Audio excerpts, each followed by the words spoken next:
إن الحمد لله نحمده ونستعينه ونستغفره ونعوذ بالله من شرور أنفسنا ومن سيئات أعمالنا من يهده الله فلا مضل له ومن يضلل فلا هادي له أشهد أن لا إله إلا الله وحده لا شريك له وأشهد أن محمدا عبده ورسوله ولا نبي بعده اللهم صل وسلم وبارك عليه وعلى آله وأصحابه وإخوانه ومن تبعهم بإحسان إلى يوم الدين وسلم تسليما كثيرا أما بعد إخواني في الدين أعزنا الله وإياكم أجمعين. Ikhwas sekalian yang hadir di kesempatan ini, demikian juga kepada para pendengar dan pemirsa radio online Palopo Mengaji. Alhamdulillah, kita bersyukur kepada Allah Subhanahu wa taala. Kembali kita mendapatkan nikmat dan karunia berupa berada di majelis ilmu yang Rasulullah sallallahu alaihi wasallam perumpamakan sebagai taman daripada taman-taman syurga. Idza marartum bi riyadil jannah farta'u. Ketika kalian melewati taman dari taman syurga, maka hendaklah kalian singgah. Ketika ditanyakan ma riyadul jannah, apa itu taman syurga, maka diterangkan khilaquz dzikr wa qila majalisul halal wal haram wa kaifa nabi'u wa nashtari wa ghairi zalik.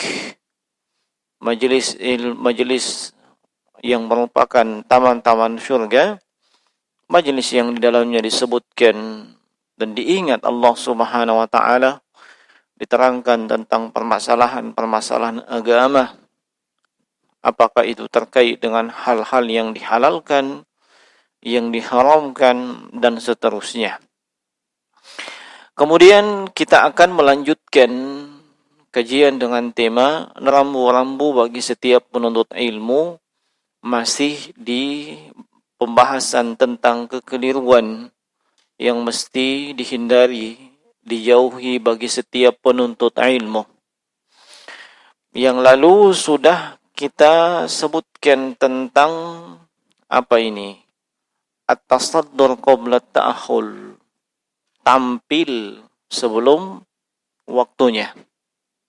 Ya, nah, saya mau tanya dulu, kalau ada orang yang dari kalangan penuntut ilmu, apalagi bukan penuntut ilmu, yang langsung mau tampil di depan publik, di depan khalayak, dan menyampaikan atau membicarakan permasalahan-permasalahan ammah, permasalahan umum yang terkait dengan kemaslahatan manusia, ini tandanya dia kenapa?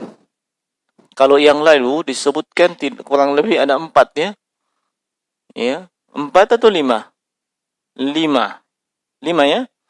Iya, ada yang ingat? 1, 2, 3? Itu menunjukkan penuntut ilmu tersebut sebagai apa? Tidak apa-apa baca catatan. Menunjukkan ada catatannya. Ijabu nafsihi binafsihi haitsu tasaddara fahuwa yara nafsahu alaman a'lam. Apa lagi? Apa lagi?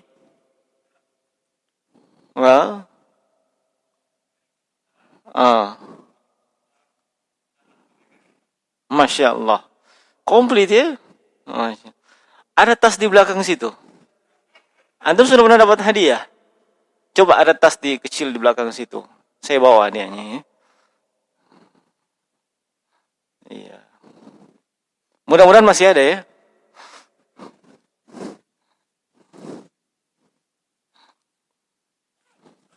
Oh, masih ada. Iya. Fadal. Ini belum pernah dibuka. Saya saja belum pernah baca. Ya, jadi masih perawan itu. Baik. Ini masih ada 3 ya. Tapi yang kecil-kecil. Jadi pertanyaannya mungkin kalau dirasa berat sekalian dikasih 3 ini. Pertemuan yang lalu juga kita sebutkan sebuah kaidah. Yang kaidah ini disebutkan oleh Imam Ibn Rajab Al-Hambali dalam pembahasan beliau Qawaid Al-Fiqhiyah. Ada yang hafal kaidahnya dalam bahasa Arab? Bahkan ada ikhwah yang bikin posternya itu segala macam. Ya, bayangkan. Ya, ada yang bikin potongan videonya malah. Masa nggak dihafal itu? Ya, ada yang ingat? Coba. Nggak ada yang ingat?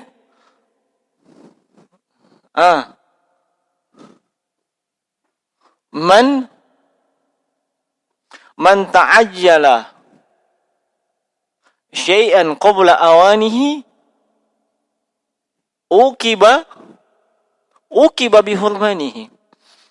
Siapa yang tergesa-gesa untuk mendapatkan sesuatu yang sebenarnya dia belum layak untuk sampai ke situ, ya, maka uqiba bihurmanihi, itu akan mengakibatkan dia tidak bisa mendapatkan itu. Sudah kita sebutkan yang lalu contohnya, ya. Orang yang ingin mendapatkan, dia sudah disampaikan wasiat atau sudah pasti dia ahli waris, tapi ternyata orang yang berwasiat atau yang akan mewarisi dia masih hidup dan dia tidak bisa dapat wasiat atau warisan kalau sang pewaris masih hidup, maka dia bunuh supaya cepat dapat wasiat, cepat dapat warisan.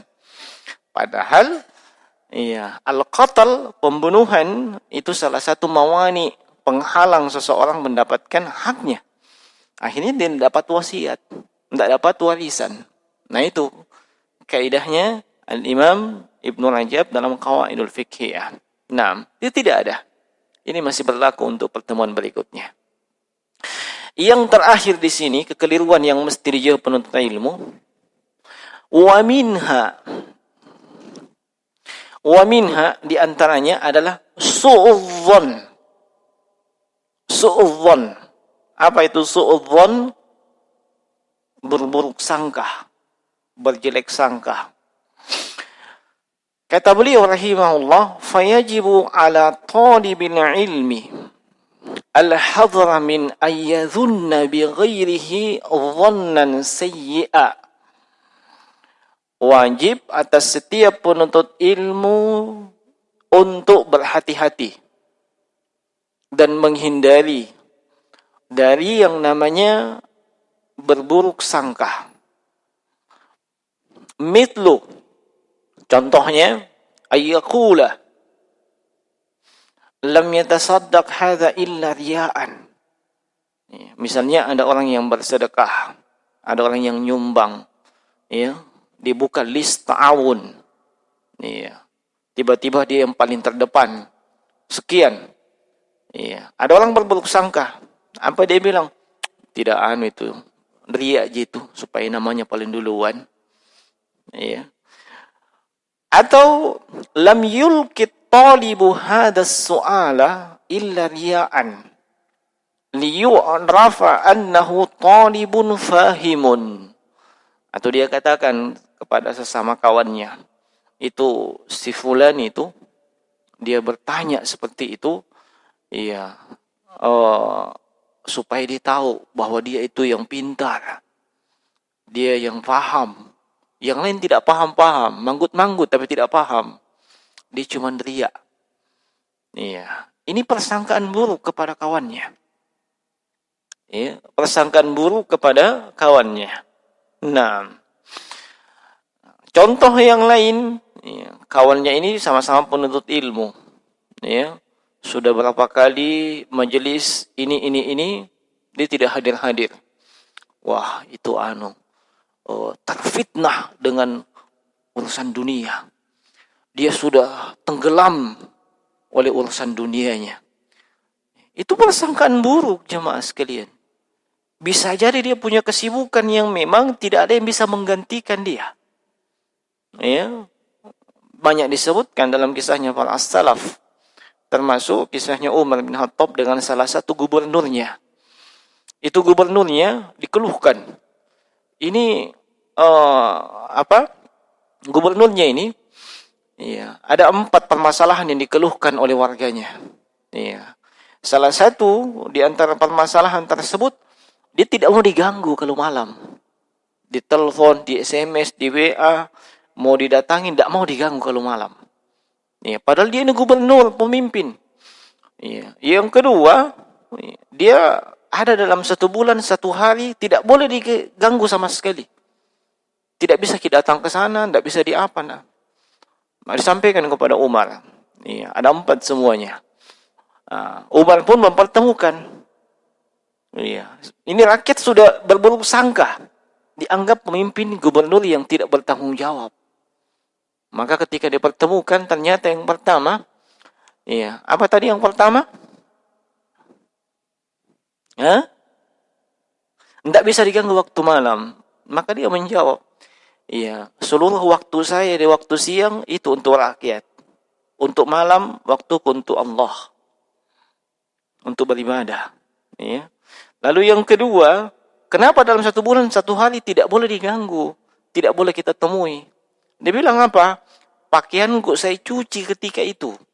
Pagi saya cuci, kemudian saya jemur. Nanti sore baru bisa kering. Saya tidak mau menemui rakyat dalam keadaan tidak berpakaian. Lihat bagaimana persangkaan seseorang kan? Iya, ternyata dia punya alasan. Iya. Nah, dia punya alasan yang seharusnya kita memberikan uzur kepada dia. Carikan uzur. Iya. Jangan suka berburuk sangka. Kalau memotivasi boleh, tapi kalau berburuk sangka jangan. Iya. Contoh yang lain yang paling umum ya, itu berapa generasi lewati itu sana, ya, belum menikah, ya, adiknya generasi ketiga sudah melamar, dia masih kokoh dengan jomblonya. Jangan suudzon. Kalau memotivasi silahkan. Mungkin dia punya kendala, dia punya halangan, ya. Nah, itu yang diperingatkan di bab ini. Nah, lalu beliau Syekh rahimahullahu taala menyebutkan tentang kaum munafik di zaman Rasulullah. Wa kana al-munafiquna idza ata al-mutasaddiqu minal mu'minina bis-sadaqati in kanat katsiratan qalu mura'i wa idza kanat qalilatan qalu innallaha ghaniyun an sadaqati hadza. Beliau sebutkan dulu kaum munafikin di zamannya Nabi, kalau disebutkan, diajak, ya, kaum mukminin untuk bersedekah, ya, maka yang terjadi, ya, berlomba-lomba bersedekah. Ada yang bersedekah banyak sebab dia punya kelapangan, keluasan. Ada juga yang mungkin pas-pasan kasih uangnya, dia bersedekah sedikit. Semua yang bersedekah ini tidak ada yang lepas dari celaannya orang munafik. Yang banyak bersedekah, apa dia bilang? Murai. Sengaja itu, riya. Dia bilang kalau orang Makassar talekang itu, mau dibilang banyak uangnya. Dikomentari. Ya. Yang sedikit sedekahnya pun tidak lepas. Ya. Apa katanya? Innallaha ghaniyun an hadzal sadaqah. Allah maha kaya. Masa segitu saja disedekahkan. Tidak ada yang lepas. Iya. Ini semua buah dari apa? Buruk sangka. Iya. Buah daripada buruk sangka. Dan itu karakternya kaum munafik. Semua dikomentari. Iya. Nah, biasa dapat yang seperti itu. Anda berbuat baik, ada yang komentar enggak? Ada. Anda berbuat baik saja dikomentari miring.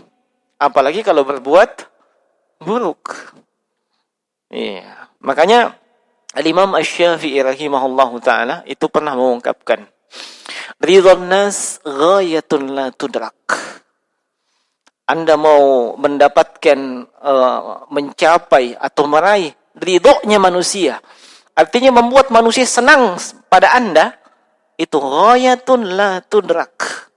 Itu tujuan yang mustahil tercapai. Ya. Anda ingin menyenangkan semua pihak. Paham ya? Menyenangkan semua pihak. Pokoknya semua pihak merangkul semua aliran. Kan biasa begitu bahasanya. Ini masjid ya, merangkul semua aliran. Yang mau bikin balasanci masuk kok, yang mau bikin maulid masuk kok, yang mau bikin sesajen masuk, merangkul semua. Apakah mereka semua tetap tidak berkomentar? Atau mereka setuju? Tidak, pasti ada saja komentarnya. Ya, pengurus masjid ini masa aliran begitu dia akomodir? Ya, aliran yang lain mengatakan ini pengurus masjid aliran begitu masa dikasih masuk? Tidak ada habisnya. Ya, tidak ada habisnya. Ini karakter kemunafikin dan itu akibat daripada persangkaan buruk. Ya. Makanya para ulama menyebutkan orang yang punya persangkaan buruk itu jemaah sekalian, hatinya tidak akan pernah merasakan ketenangan. Ya. Hatinya tidak akan pernah merasakan ketenangan. Dan kalau dia memelihara prasangka buruknya, maka akan berimbas pada dua dosa besar yang lain. Nanti akan disebutkan ayatnya. Ya.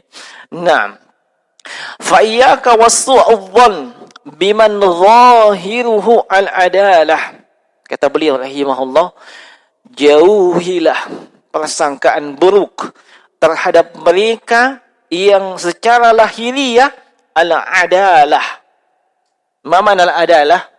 Siapa yang belajar mustalahul hadis? Mana? Ma mana al-adalah? Dalam perawi itu dikatakan adalah atau adil gimana? Istiqamatud din wal muru'ah. Dia lurus agamanya, lurus kehormatannya. Itu namanya adalah adil. Ya, itu yang belajar ilmu mustalah tahu itu. Seorang perawi, iya, itu syaratnya begini-begini. Salah satunya dia mesti adalah seorang yang adil. Penampilannya secara zahiriyah muslim, apalagi multazim dengan sunnah.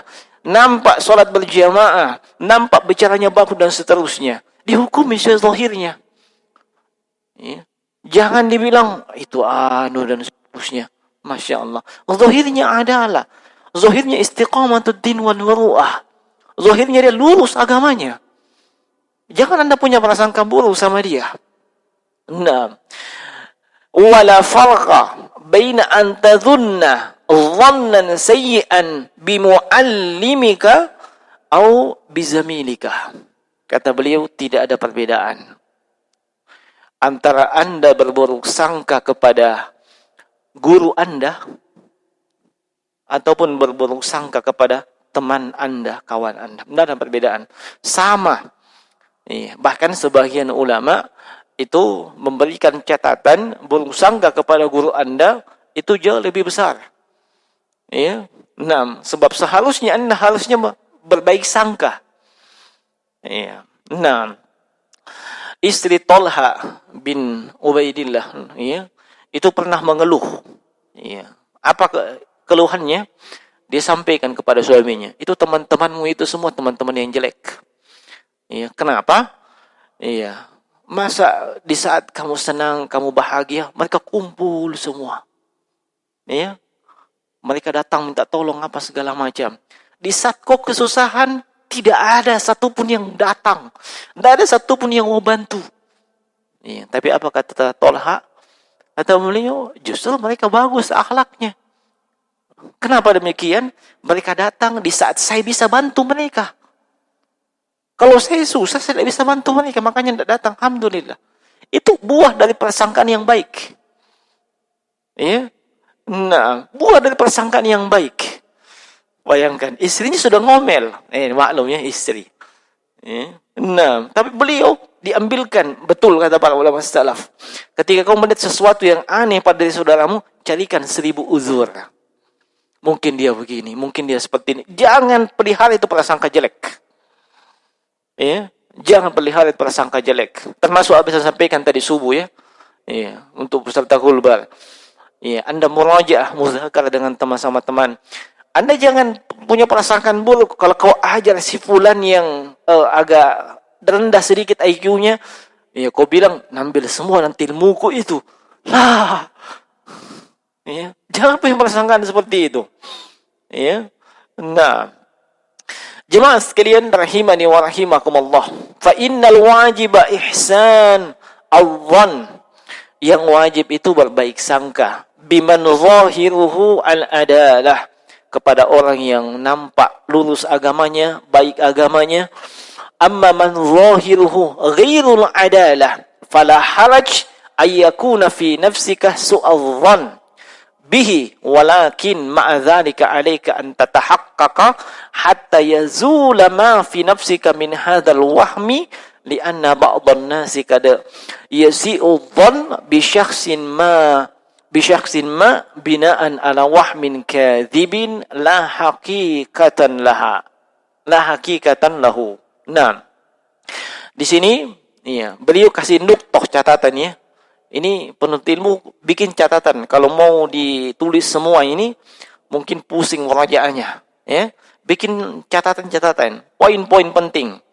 Beliau melarang yang namanya prasangka jelek kepada orang yang zahirnya bagus keislamannya. Iya, jangan berprasangka jelek sama dia. Tetapi orang yang nampak agamanya tidak beres, ya. Pahamnya maksudnya agamanya tidak beres? Iya. Mungkin sholatnya Senin Kamis, ya. Kalau puasa Ramadan dia cuma 3 hari puasa, awalnya, tengahnya dan akhirnya. Tapi dia hadir aja buka puasa selama 1 bulan, ya. Nah, demikian pula dia kalau tergoda dari sisi kemampuan, dia sudah harusnya pergi menunaikan ibadah haji. Ya. Nah, rumahnya tidak bisa dihitung dengan jari. Ya. Full, jari kaki, jari tangan, full. Iya, kendaraannya juga, tapi belum menunaikan ibadah haji. Iya. Iya. Begitu juga dengan zakat. Harusnya dia berzakat, tapi dia tidak berzakat, dan seterusnya. Kewajiban-kewajiban dalam agama. Iya. Orang yang memang zahiruhu ghairu adalah, itu boleh dengan catatan Anda antatahaqqaqah, ya, Anda mesti mentahqiq, ya, memastikan kebenarannya, ya, hal tersebut, dugaan Anda, supaya dugaan tersebut tidak dibangun berdasarkan persangkaan yang tidak ada fakta dan realitanya, ya. Nah, sebab kadang seseorang berprasangka buruk kepada seseorang, kepada orang lain, itu binaan ala wahmin kadzibin la haqiqatin lah. Dibangun berdasarkan dugaan yang kadzib, dugaan yang dusta dan tidak benar sama sekali. Jadi itu anunya, ya. Fal wajibu idza asa'ta dhanna bi syakhsin sawa'un min talabatin ilmi aw ghairihim al wajibu an tanzura hal hunaka qara'inu wadihatun tusawwigu laka su'adh-dhann fala ba's. Ya. Maka wajib ketika Anda ingin berburuk sangka kepada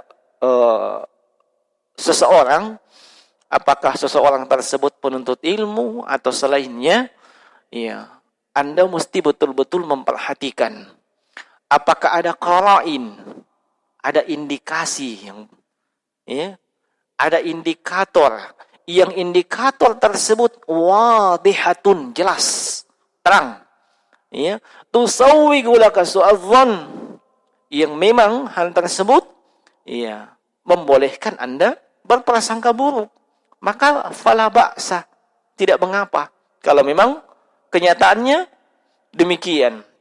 Wa amma idza kana mujarrad awhamin fa innahu la yahillu laka an tusayyi adh-dhanna bi muslimin zahiruhu al-adalah. Tapi kalau sekedar dugaan, dugaan semata, perkiraan semata, maka la yahillu lak, tidak halal bagi Anda. Kalau tidak halal namanya haram untuk berburuk sangka bimuslimin, dengan seorang muslim yang zahiruhu adalah, secara lahiriah dia orang yang bagus agamanya. Nah, di sini Beliau sebutkan firman Allah dalam suratul Hujurat, ya, ayat yang ke-12. Ya ayyuhalladzina amanu jtanibu katsiran minadh-dhann inna ba'dadh-dhanni itsmun wa la tajassasu wa la yaghtab ba'dukum ba'dha wa yuhibbu ahadukum ay ya'kula lahma akhihi maitan fakarihtumuh. Wahai segenap kaum mukminin, ijtanibu, mana ijtanibu, jauhi kalian, katsiran minadh-dhann, kebanyakan dari prasangka. Inna ba'dadh-dhanni itsmun. Perhatikan ya. Di sini ada faedah tafsir yang disebutkan Syekh ya. Biasanya kalau orang bawakan ayat ini, itu dia pukul rata semua. Pokoknya tidak boleh berprasangka buruk secara mutlak. Prasangka itu jelek secara mutlak. Ya, saya belum pernah mendengarkan ada seorang dai yang biasa khutbah apa segala macam, ya, ceramah. Kalau membawakan ayat ini, pasti nak pukul rata semua. Jangan kau berprasangka, nak bacakan ayatnya. Ya. Padahal, kata Syekh Utsaimin rahimahullahu ta'ala, lam yakul kulladh-dhann li'anna ba'dadh-dhunun laha aslun walaha mubarrirun. Allah tidak berfirman, kulladh-dhann, semua persangkaan. Yang Allah sebutkan apa? Katsiran, kebanyakan. Bukan semuanya maksudnya. Ya. Lalu ditahqiq setelahnya. Ya, fa inna ba'dadh-dhanni itsmun. Ma mana ba'dha? Sebagian, bukan semuanya. Ya. Maka jangan pukul rata secara mutlak pakai ayat ini. Iya. Kecuali kalau diberikan catatan setelahnya. Iya. Nah, kenapa? Dari sisi pendalilan itu tidak tepat. Iya. Tidak tepat. Kenapa? Li'anna ba'dadh-dhunnun, kata beliau, sebab ada sebahagian persangkaan laha aslun. Memang ada dasarnya. Ya, ada dasarnya persangkaan tersebut. Iya, seperti yang kita sebutkan tadi awal. Iya, memang sejak tahun kemarin sampai tahun ini dia tidak pernah kelihatan sholat. Ya, apakah kita bisa berbaik sangka sama dia? Kan tidak. Ada indikator yang sahih. Ya. Nah, yang tidak boleh itu kepada orang yang agamanya lurus. Ya. Apalagi dia multazim dengan sunnah, kita berprasangka jelek sama dia. Tapi memang yang jelek dari sisi agamanya, ya, apalagi suka melakukan perkara yang namanya dosa besar atau kebid'ahan, itu asal dibangun di atas dasar laha aslun, ada dasarnya, ya, maka ya walaha mubarrirun, maka itu tidak menjadi masalah. Nah, inna ba'dadh-dhanni itsmun wa laysa kullu adh-dhann, kata beliau, tidak semua persangkaan. Iya, tidak semua persangkaan. Fadh-dhannu alladhi yahsulu fihi al-'udwanu 'ala al-ghairi la syakka annahu itsmun. Nah, ini dawitnya kata beliau. Persangkaan buruk yang itu akan menghasilkan udwan, permusuhan. Ya, maka tidak diragukan annahu itsmun, itu adalah dosa. Wa kadzalika adh-dhann alladhi la mustanada lah. Demikian pula dengan persangkaan yang la mustanada lah. Tidak ada dasarnya. Ya? Dia tidak punya dalil bahasa kita. Tidak ada hujahnya dia berprasangka buruk seperti itu. Tidak ada sandarannya. Wa amma idza kana lahu mustanadun fala ba'sah. Kalau dia punya dasar yang benar, dasar yang kuat, maka tidak mengapa. Antazunna dhanna sayyi bihasabil qara'in wal adillah. Anda berburuk sangka sesuai dengan al-qara'ina, sesuai dengan dalil al-qara'ini wal adillati, sesuai dengan indikasi-indikasi dan dalil-dalil. Faham sampai di sini? Ya? Iya. Nanti saya minta penjelasannya ya. Nah, sebelum kita pindah kepada paragraf berikutnya, ini hanya sepotong yang disebutkan di sini. Saya teringat ya dengan faedah lain dari tafsir ayat ini. Ya ayyuhalladzina amanu jtanibu katsiran minadh-dhann inna ba'dadh-dhanni itsmun wa la tajassasu wa la yaghtab. 3 dosa disebutkan dalam satu ayat. Ya. 3 dosa yang disebutkan dalam satu ayat. Syekh Abdul Rahman Nasir As-Sa'di rahimahullah ta'ala dalam tafsirnya itu menerangkan orang yang memelihara yang namanya su'udzon, prasangka buruk, ya, itu akan mengantarkan dia kepada 2 dosa berikutnya. Tajassus dengan ghibah. Ya, kalau dia pelihara buruk sangka dalam dirinya, itu akan membuat dia tajassus dan ghibah. Kenapa? Sebab orang yang prasangka buruk kepada orang lain, dia akan memata-matai, mencari-cari dalil bahwa persangkaannya benar. Tajassus artinya apa? Memata-matai. Ya, sekarang kalau memata-matai orang gampang atau susah? Gampang sekali. Sebab orang kan seperti tidak punya privasi. Sedikit-sedikit update status. Iya tuh. Biar kucingnya melahirkan, nah update statusnya. Iya. Itu orang ngintip-ngintip. Betul persangkaan saya. Ya, dia mau dikasih hamil kucingnya ini. Ya, sampai pindah urusi apa segala macam. Ya. Akhirnya dajasus dia. Cari-cari. Iya. Cari-cari kesalahan-kesalahan untuk membenarkan dugaannya. Kalau sudah dapat, pindah kepada dosa berikutnya, ghibah. Ya. Nah, tanya teman, saya bilang memang toh. Iya. Saya bilang memang itu orang begini. Kenapa enggak percaya sama saya? Buktinya ini. Antum tahu apa definisi ghibah? Apa definisi ghibah? Dzikruka akhaka bima yakrah. Anda menyebutkan tentang diri saudara Anda sesuatu yang dia tidak suka kalau itu disebutkan. Ya? Coba misalnya, saya bilang memang tuh itu orangnya pendek. Kira-kira dia suka disebut pendek. Allah yang takdirkan dia pendek, ente yang pusing. Dia tidak suka disebut pendek. Itu sudah ghibah. Ya? Lalu, Nabi dikomplain. Fakaifa in kana kama qala. Bagaimana kalau yang saya sebutkan benar? Kata Nabi, in kana kama qala faqad ghtabtahu. Kalau memang sesuai dengan fakta, tapi dia tidak suka itu disebutkan, Anda sudah ghibah. Wa illa, kalau itu tidak benar, faqad bahattahu. Anda sudah memfitnah dia. Tinggal pilih. Ya. Tinggal pilih. Anda mau terjatuh ke dalam ghibah atau fitnah. Ya. Dan fitnah itu lebih kejam dari tidak memfitnah. Ya. Sebab fitnah dalam ayat yang disalahpahami kaum muslimin, al-fitnatu asyaddu minal qatl. Al-fitnah di situ dalam terminologi para ulama ahli tafsir itu bukan cuma satu makna. Ya. Fitnah kadang bermakna musibah, bencana, ujian. Ya. Jangan dibilang fitnah itu kayak seperti kita ini, cerita jelek. Itu ghibah namanya, itu apa namanya? Bukan fitnah namanya itu. Banyak sekali makna fitnah. Innama auladukum wa amwalukum fitnah. Mau terjemahkan apa itu ayat? Anak-anakmu, hartamu itu fitnah. Jadi mau disingkirkan anak-anak dengan harta. Makanya, jangan salah paham terkait dengan ayat tersebut.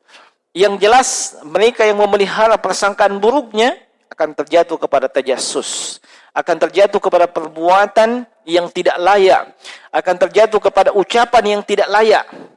Perbuatan yang tidak layak, dia akan mata-matai orang.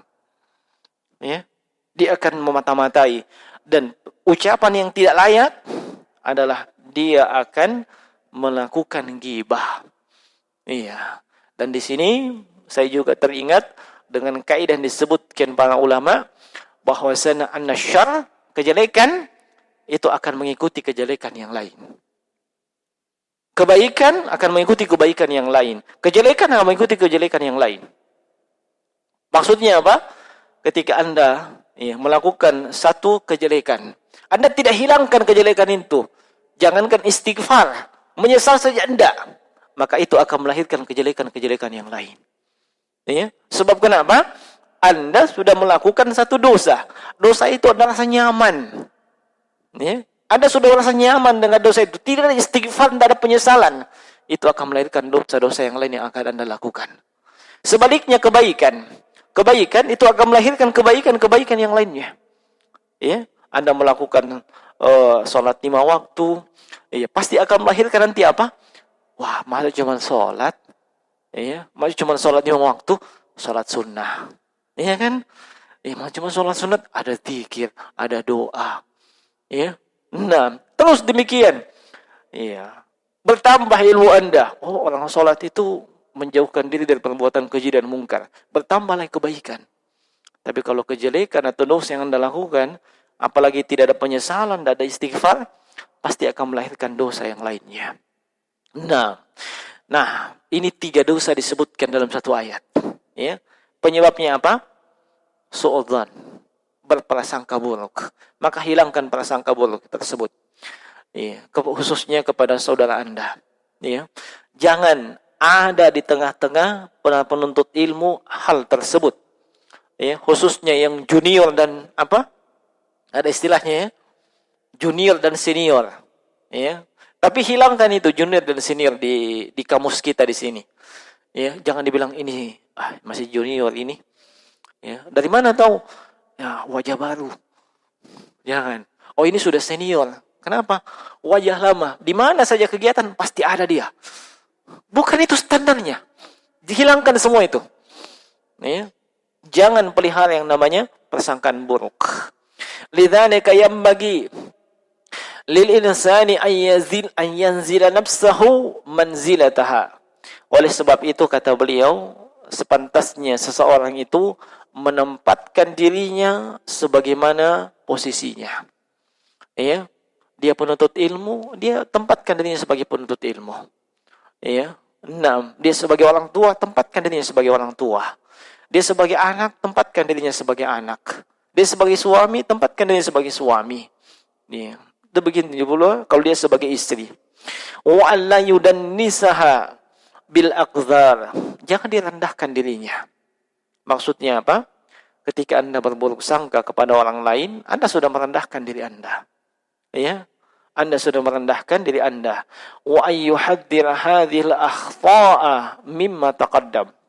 Dan Anda hindari semua kekeliruan yang telah kita sebutkan, termasuk ini, prasangka buruk.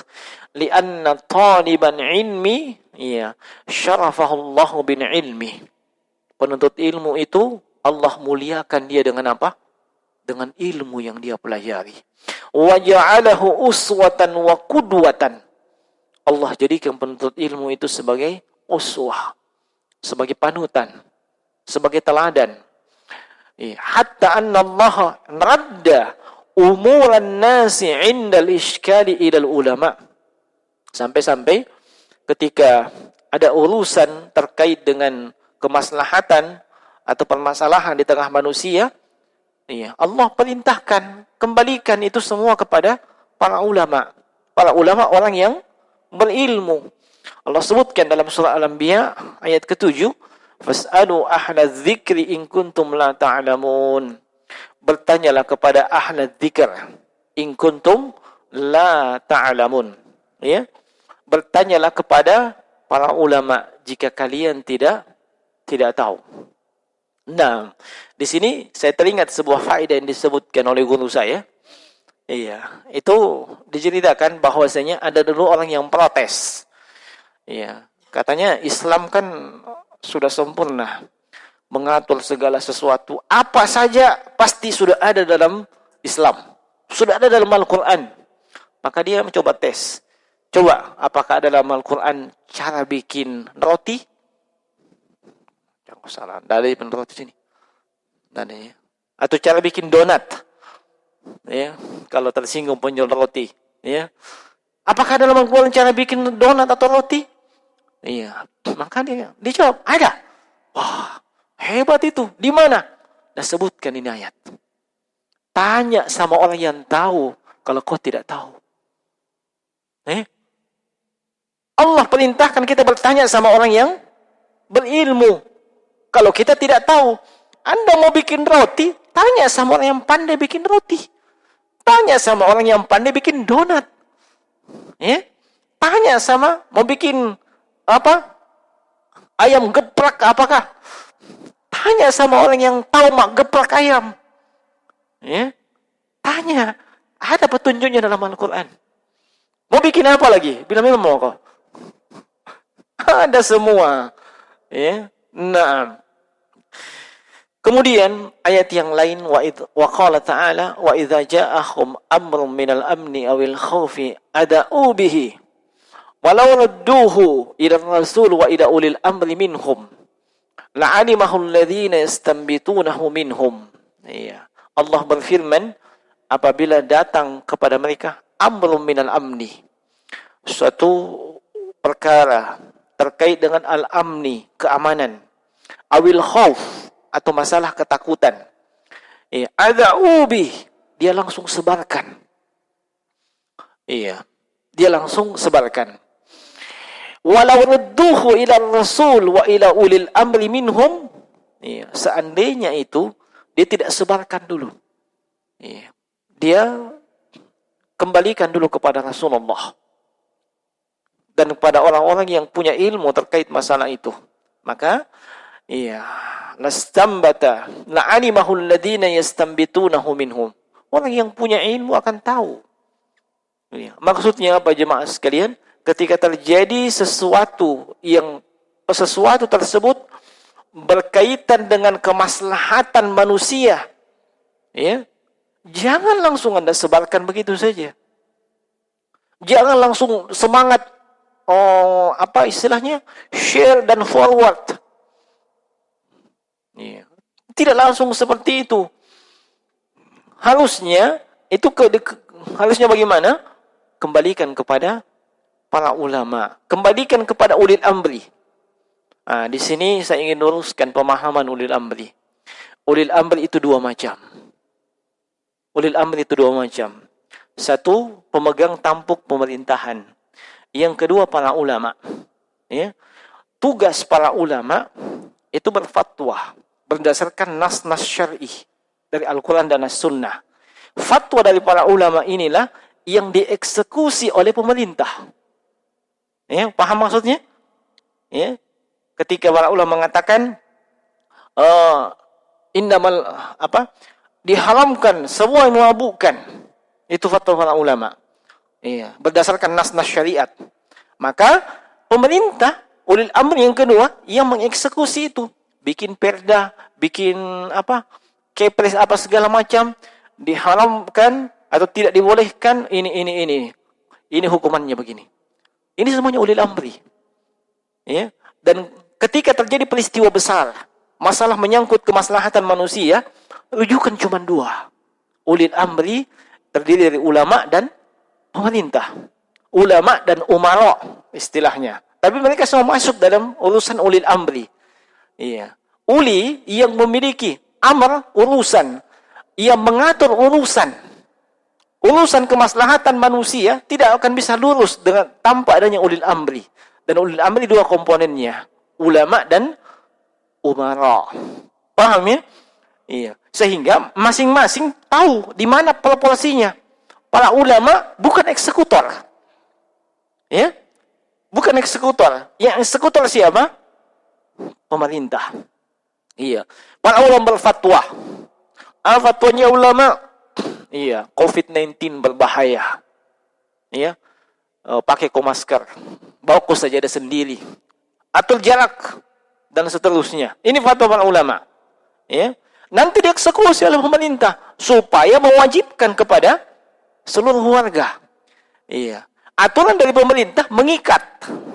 Bisa dipahami? Ya. Nah, ini kalau kita pahami semua ini, kita tidak akan sembarangan ngambil fatwa. Iya. Tidak akan sembarangan ngambil fatwa. Iya. Kenapa? Sebab itu akan dieksekusi oleh pemerintah. Mudarat dan maslahatnya itu akan kembali kepada siapa yang minta fatwa itu. Ya. Makanya di Saudi sendiri itu ada memang para ulama yang kalau itu terkait dengan kebijakan pemerintah, memang dia qadhi. Para ulama yang ada dalam statusnya qadhi, hakim. Ya. Kalau dia sudah putuskan, itu yang jadi. Contoh, ditanya, itu bapaknya anak-anak, nah bilangi, Kak, saya pulangkan, saya ceraikan kau. Iya, kau bertanya kepada para ulama biasa, mungkin jawabannya macam-macam. Oh, sudah jatuh talak. Ulama yang lain mengatakan, belum. Anda masih bisa punya opsi ketika itu. Tapi ketika ini dibawa ke qadhi, ulama yang statusnya qadhi, begitu dia mengatakan, itu sudah jatuh talak, Anda wajib terima ini. Sebab dia pemegang hak fatwa. Ya. Nah, dan itulah makanya, kadang ada pertanyaan yang masuk ke saya, itu ranahnya pemerintah, minta maaf, saya tidak mau jawab. Ya. Saya tidak mau jawab. Apalagi kebiasaannya ikhwah, share. Ya, oh si fulan ini fatwanya begini, melabrak. Itu tidak sembarangan itu. Tidak sembarangan. Banyak itu pertanyaan mengendap. Minta maaf ya. Iya, itu terkait kebijakan pemerintah. Syekh Saleh Fauzan saja ketika ditanya masalah BPJS. Tahu BPJS? Iya, itu tawakuf, tidak berani. Sebab kenapa? Itu kebijakan pemerintah setempat di sana. Seandainya bukan orang dari sini yang bertanya, mungkin dijawab sih. Tapi yang bertanya orang dari sini, itu kebijakan pemerintah dari Sabang sampai Merauke. Paham maksudnya? Iya. Artinya fatwa tersebut berdampak sekali kalau keluar. Iya. Nah, makanya ada yang pernah tanya, siapa yang tanya BPJS sama saya? Oh, enggak. Iya. Itu saya enggak berani juga. Walaupun kita tahu dari sudut pandang syar'i begini. Iya. Bisa dipahami ya? Nah, ini jemaah sekalian rahimani wa rahimakumullah. Iya. Allah menyebutkan tentang siapa yang jadi rujukan. Para ahli ilmu, para ulama. Iya. Dan para penuntut ilmu, satu saat dia bisa menjadi para ulama. Falhasil, maka kesimpulannya, annaka ya talibal ilmi muhtaram. Anda itu penuntut ilmu adalah orang yang dimuliakan oleh Allah. Ya. Anda orang yang dimuliakan oleh Allah. Anda diberikan ilmu yang dari Al-Quran dan As-Sunnah. Maka fala yanzila binafsika ila sahati dhulli wadda'ah. Bal kun kama yanbaghi an takun. Jangan Anda rendahkan diri Anda. Ya. Jangan Anda rendahkan diri Anda ke tempat yang, ke posisi yang rendah. Tapi seharusnya Anda memposisikan diri Anda sebagaimana yang seharusnya. Iya, maksudnya apa? Jangan hiasi diri Anda dengan mulai daripada persangka buruk, kemudian berani tampil sebelum waktunya, demikian pula ta'assub, fanatik terhadap mazhab tertentu atau pendapat tertentu tanpa ada dasar, atau menyombongkan diri. Termasuk diantaranya adalah jangan Anda berfatwa tanpa ilmu dan jangan memelihara sifat hasad. Nah, ini beberapa peringatan yang mesti dipahami dan diketahui oleh para penuntut ilmu. Nah, jika ingin lebih luas terkait dengan kekeliruan yang mesti diluruskan, saya sarankan baca Hilyatul Thalibul Ilmi. Kalau terjemahkan cara bahasa Indonesia, perhiasan penuntut ilmu. Itu sudah disyarah juga oleh Syekh Muhammad bin Shalih Al-Utsaimin. Sekira copy PDF-nya banyak di internet. Kalau mau langsung, ketik saja Syarhu Hilyati Thalibul Ilmi. Itu bagus sekali. Bukan cuma ini disebutkan, banyak lagi.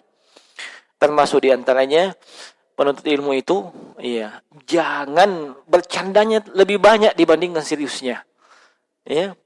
Nah, kalau dikalkulasi 98% bercanda. 1%-nya serius. Jangan. Itu menjatuhkan muruah. Kemudian jangan suka berdebat. Jangan suka berdebat. Maksudnya apa? Bukan wilayah Anda di situ. Wilayah Anda belajar dulu. Para ulama saja tidak semuanya mau berdebat. Ini baru masuk apa sekelasnya, dia langsung nantang. Siapa itu yang aliran sini? Masya Allah. Nah, ini sama kiko satu kali, mau apa? Nah, jangan sampai Anda jadi penyebab kebenaran itu ditolak manusia disebabkan Anda tidak pandai membela kebenaran itu. Nah, jangan banyak debat, sampaikan kebenaran.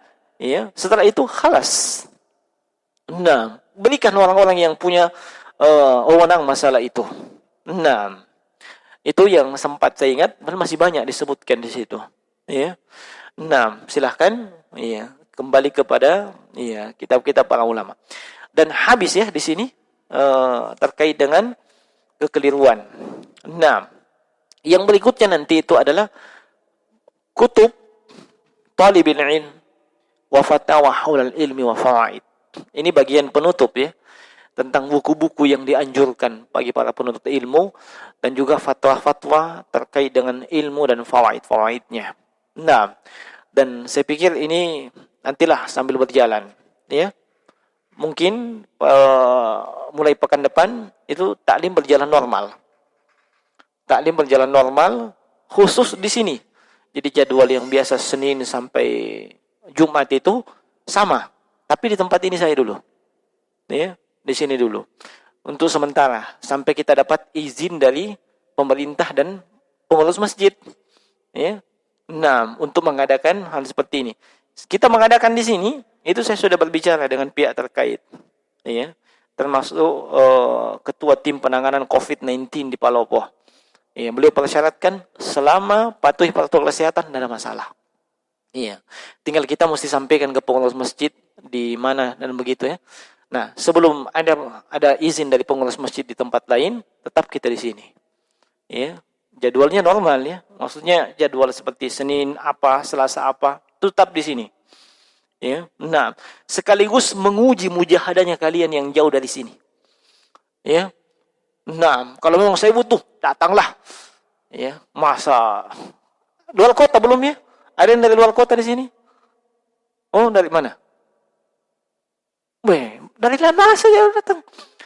Lama sih, apalagi kalau yang cuma tinggal di Islamic sini. Atau di mana gitu? Di sini. Apa namanya nih? Dekat aja lah nih situ jadi tinggal. Masya Allah. Di Madrasah tinggal. Lama sih. Ya. Nah, itu karena dia jauh rumahnya. Nung dikasih hadiah dulu. Nah, baik. Iya. Saya kira cukup ya jemaah sekalian. Apa yang bisa kita sampaikan di kesempatan ini. Dan bagi yang luput, ya bisa mengakses di halaman Facebooknya Palopo Mengaji. Dan nanti insya Allah akan kita upload juga di channel YouTube saya. Tapi akan saya cut yang supaya tidak terlalu banyak anunya. Ya, silahkan kalau mau berkunjung di youtube.com Hilal Abu Naufal. Demikian subhanakallah bihamdik. Assalamualaikum warahmatullahi wabarakatuh.